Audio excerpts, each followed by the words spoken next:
दोस्तों नमस्कार, स्वागत है आपका बड़ी खबर बड़े खुलासे में। दोस्तों, कश्मीर में आतंकी अटैक के बाद भारत सरकार ने जो एक्शन लिए उसमें सबसे पहले जो पाकिस्तान का वीजा रद्द कर दिया और जो भारत में पाकिस्तान से लोग आए हुए थे, चाहे वो घूमने के लिए आए, चाहे वो टूरिस्ट वीजा पर आए थे, चाहे वो मेडिकल वीजा पर आए थे, उन सबको अल्टीमेटम दे दिया कि आप 48 घंटे में भारत छोड़ दें।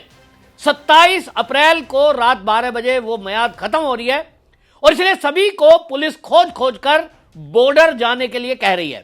जो भी लोग भारत में अभी आए हैं उनमें से कई लोग तो गायब दिखाई दे रहे हैं, लेकिन पुलिस लगातार सर्च ऑपरेशन चला रही है। गुजरात के अंदर लगभग 1000 ऐसे घुसपैठिए और बांग्लादेशी रोहिंग्याओं को पकड़ करके पुलिस ने गिरफ्तार किया है, जिनके पास न वैलिड पासपोर्ट था न वैलिड उनके पास वीजा था।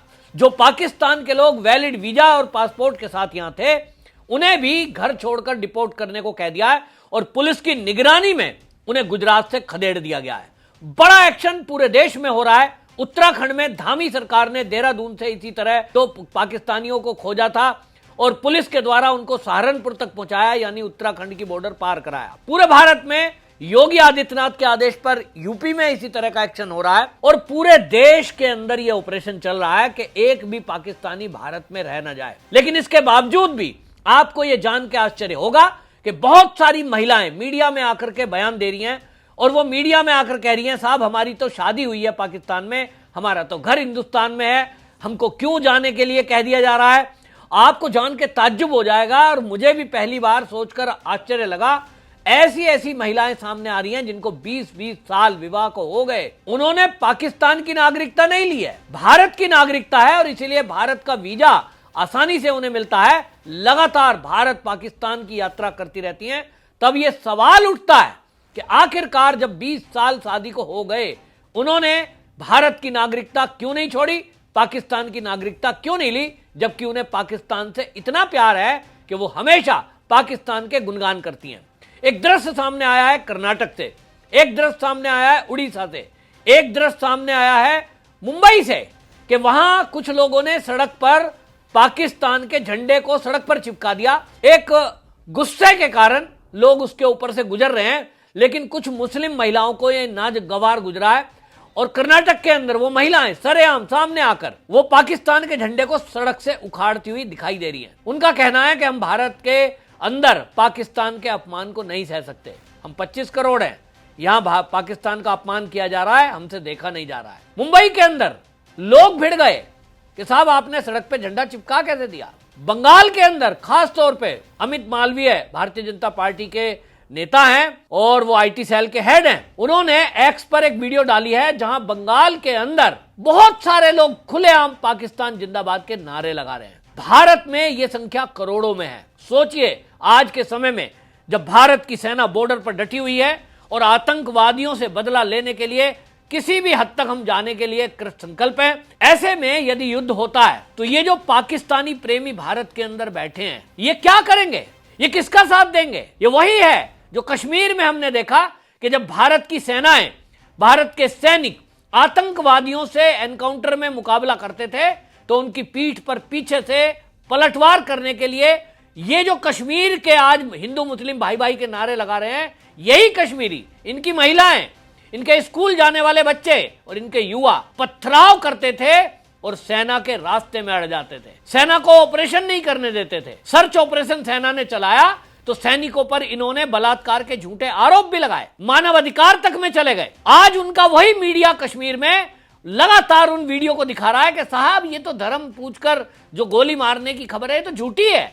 मतलब उन विधवाओं को झूठा बताया जा रहा है जिन्होंने अपने पति को इस आतंकवादी हमलों में खो दिया। बेशर्म भारत के कुछ लोग बिरयानी खाते हुए और उनके लोगों में वीडियो शूट कर रहे हैं जिसमें महिलाएं भी है, जिन्हें देखकर मुझे शर्म आ रही है कि 1990 का नरसंहार भूल गए, महिलाओं के साथ बलात्कार हुए उनको भूल गए, महिलाओं को काट डाला गया, कम से कम कश्मीर फाइल में तो देखा ही होगा, उसको भी भूल गए और इनको एक चूरन चटाया जा रहा है हिंदू मुस्लिम भाई भाई का, उसको ये प्रसारित कर रहे हैं ताकि कश्मीर का टूरिज्म बढ़े।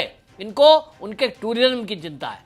मैं ये नहीं कह रहा हूं और ये कतई किसी को नहीं कहना चाहिए कि संपूर्ण मुस्लिम इसके लिए या कश्मीरी दोषी है। गरीब घोड़े वाले वहां जो डल लेक में नाव चलाने वाले या कोई छोटा दुकानदार, वो तो उसकी रोजी रोटी है, अपनी रोजी रोटी को कोई खत्म करने की कोशिश नहीं करेगा।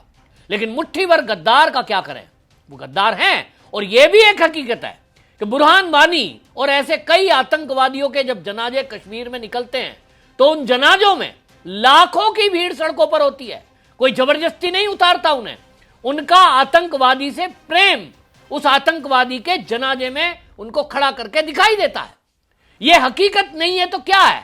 अगर कश्मीर में जो घोड़े वाले हैं या आम आदमी है और वो ये कह रहा है कि हम आतंकवाद को नहीं चाहते, हम तो हिंदू मुस्लिम भाई भाई हैं, टूरिस्ट हमारे भाई हैं, तब जो जनाजे निकलते हैं आतंकवादियों के उसमें वो भीड़ शामिल क्यों होती है जो कश्मीर के लोग हैं? और फिर एक सवाल उठता है कि भाई आप मुझे ये बता दीजिए कि 1% भी हिंदू आज कश्मीर में क्यों नहीं है? भाईचारा है तो आपने 1990 के दशक में हिंदुओं को क्यों भगाया? आज की डेट में मेरा एक सवाल है, मैं पहले भी कह चुका हूं, घोड़े वाले, कोई मीडिया वाला अगर कश्मीर में जा रहा है तो पूछे जरा घोड़े वालों से जो ये कह रहे हैं हिंदू मुस्लिम भाई भाई हैं, तो उनसे पूछें कि जरा बताएं एक भी खच्चर चलाने वाला यदि उनके बीच आपको हिंदू मिल जाए तो मेरा नाम बदल देना। एक भी डल लेक में नाव चलाने वाला यदि हिंदू मिल जाए मेरा नाम बदल देना। एक भी यदि कश्मीर के अंदर टैक्सी चलाने वाला लोकल व्यक्ति आपको हिंदू मिल जाए तो मेरा नाम बदल देना। मैं दावे से कह रहा हूं, मैं कश्मीर गया हूं और मैंने खुद देखा है, खुद पड़ताल की है, ये उनको शामिल नहीं होने देते। इक्का दुक्का यदि कोई आने की कोशिश करेगा उसको या तो मार दिया गया या डरा के भगा दिया गया। 100% व्यापार टूरिज्म का किसकी जेब में जा रहा है? मुस्लिमों की जेब में, कश्मीरी मुसलमानों की जेब में। वहां जो मुट्ठी भर हिंदू थे उनको 1990 के दशक में मार दिया, उसके बाद अभी पिछले कुछ दिनों तो टारगेट किलिंग चली रही थी। छोटा दुकानदार, एक बिहार का बेचारा पानी पूरी बेचने वाला, वो किसका क्या हक मार लेता, लेकिन उसको भी गोली मार दी गई। गली मोहल्ले से निकलकर गोली मारकर भाग जाते हैं लोकल लोगों के सपोर्ट के बिना। ये जो अभी हमला हुआ है ये भी नहीं हुआ, ये सुरक्षा एजेंसियों ने बताया है, ऐसे वीडियो आए। तब पाकिस्तान से जो वीजा लेकर के भारत में लोग आए हुए हैं, जो महिलाएं आज यहां दिखाई दे रही हैं मीडिया में, इनके पति अगर पाकिस्तान में हैं तो सोचिए जब भारत और पाकिस्तान का युद्ध छिड़ेगा तो इनका दिल किसके लिए धड़केगा? अगर वहां इनके पति हैं तो वो इनसे क्या कहेंगे कि आप भारत की सेना के सामने आ जाओ? पाकिस्तान के एक मंत्री का बयान आ गया है कि यदि भारत पाकिस्तान का युद्ध छिड़ता है तो आप भी सड़कों पे उतरें। हिंदुस्तान के मुसलमानों को कह रहे हैं, आप सड़कों पे उतरें, सेना के रास्ते को रोक लें, उनके ट्रकों के आगे लेट जाएं। और ये हुआ है मणिपुर में, हमने देखा है कि महिलाओं और बच्चों को किस तरह से सेना के रास्ते में रोड़ा अटकाने के लिए सड़कों पे लिटा दिया गया। तो क्या यह भारत में नहीं होगा? और इसलिए इनका सबका एक एक का निकलना जरूरी है। गृह मंत्रालय को ऐसे टाइम में ऐसे अधिकारियों और ऐसे सरकार पर भी एक्शन करने की जरूरत है जो यहां पाकिस्तान के वीजा पासपोर्ट लेकर आए लोग हैं और उनको ढूंढ नहीं पा रहे हैं, उनको निकाल नहीं पा रहे हैं। बंगाल में जिस तरह से पाकिस्तान जिंदाबाद के सरेआम नारे लग रहे हैं, हमेशा कहते रहे कि देखिए अभी तक राष्ट्रपति शासन लगाने के अनेक कारण रहे हैं, लेकिन अब बात देश की सुरक्षा की है। तत्काल राष्ट्रपति शासन लगाएं, सेना को बंगाल सौंप दें और जो पाकिस्तान जिंदाबाद के नारे लगा रहे हैं, निश्चित रूप से जिस दिन पाकिस्तान में अंदर भारत की सेनाएं मूव करेंगी, ये वही लोग होंगे जो भारत की सेनाओं के बीच में रोड़ा बनेंगे। ये गृह युद्ध कर सकते हैं और इसलिए उसके पहले इनकी गिरफ्तारी जरूरी है। ये सपोले आज बाहर आ रहे हैं। आपको बता दूं कि इसमें बहुत सारी चीजें सामने आ रही हैं, जिसमें अभी जो गुजरात में एक्शन हुआ है, अब आप सोचिए गुजरात जैसा स्टेट जहां भारतीय जनता पार्टी की सरकार है और लंबे समय से है, वहां भी पासपोर्ट वीजा से लिए हुए पाकिस्तानी आए, ये तो समझ में आता है। लेकिन घुसपैठिए 100 के करीब पकड़े गए हैं, जिसको पाकिस्तान के अलावा ये जो सर्च ऑपरेशन चल रहा था उसमें पता लगा है। 100 के करीब घुसपैठिए बिना पासपोर्ट बिना वीजा गुजरात में रह रहे थे, जिनको एसओजी ने पुलिस के साथ मिलकर के, इंटेलिजेंस के साथ मिलकर के पूरी रात ऑपरेशन चलाया। आप देखें कि यहां किस तरह से जो आज वीजा लेकर के लोग आए हुए हैं वो किस तरह की दलीलें रख रहे हैं। उनका मकसद क्या है? मकसद हो सकता है अपनी रिश्तेदारी में मिलने के लिए आए हैं, लेकिन जब उनको आदेश हो गया कि आप 48 घंटे में भारत छोड़ दें क्योंकि आपका वीजा रद्द हो गया है, तो वो मीडिया में आकर नैरेटिव बनाने में लगे हैं। मैं तो उन मीडिया वालों को भी कहता हूं कि जो उनका इंटरव्यू ले रहे हैं, आपके अंदर अगर थोड़ी भी गैरत जगी है तो उन महिलाओं से या पुरुषों से ये पूछें जिनके 20-20 साल शादी को हो गए हैं, उन्होंने नागरिकता पाकिस्तान की क्यों नहीं ली? और दूसरी एक बड़ी बात, भारत के अंदर भी मुसलमानों की संख्या आज 20 से 25 करोड़ है। इसमें आधे तो पुरुष होंगे ही, तो जब यहां 10 से 12 करोड़ मुसलमान युवक हैं, उनको भारत के मुसलमान में 12 करोड़ में एक भी ऐसा नहीं दिखा जिससे वो शादी कर सकती हैं।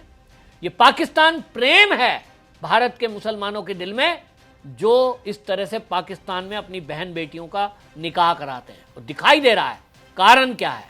आज आप देख रहे हैं कि एक वीडियो वायरल हो रही है कश्मीर से, जो वो महिला है वो कह रही है, दिखने में गरीब सी है, शायद भीख मांगती होगी, लेकिन कहती है हमारे दिल में तो पाकिस्तान बसता है। इनके लिए भारत में कोई स्थान नहीं है। जिनके दिल में पाकिस्तान बसता है, इनको पकड़ो, या तो जेल में डालो या तो पाकिस्तान के बॉर्डर पे धकेल दो। और अभी युद्ध छिड़ जाएगा ना, बीच में छोड़ देना एलओसी के, क्योंकि इन्हें पाकिस्तान भी ले नहीं रहा है। तो हम क्यों ऐसे गद्दारों को रखें, ये एक बड़ा सवाल है। और इसीलिए गुजरात की पुलिस को और एसओजी को मैं धन्यवाद दूंगा कि उन्होंने कड़ा एक्शन लिया है और इनकी गिरफ्तारी की है। लेकिन बाकी स्टेट से ऐसी खबर नहीं आ रही है, और मुझे उम्मीद भी नहीं है कि जहां भारतीय जनता पार्टी की जिन राज्यों में सरकार नहीं है, वहां भी कोई एक्शन होगा या नहीं, इस पे मुझे संशय है। आपको क्या लगता है? आप अपनी राय जरूर रखें, वीडियो को शेयर करें।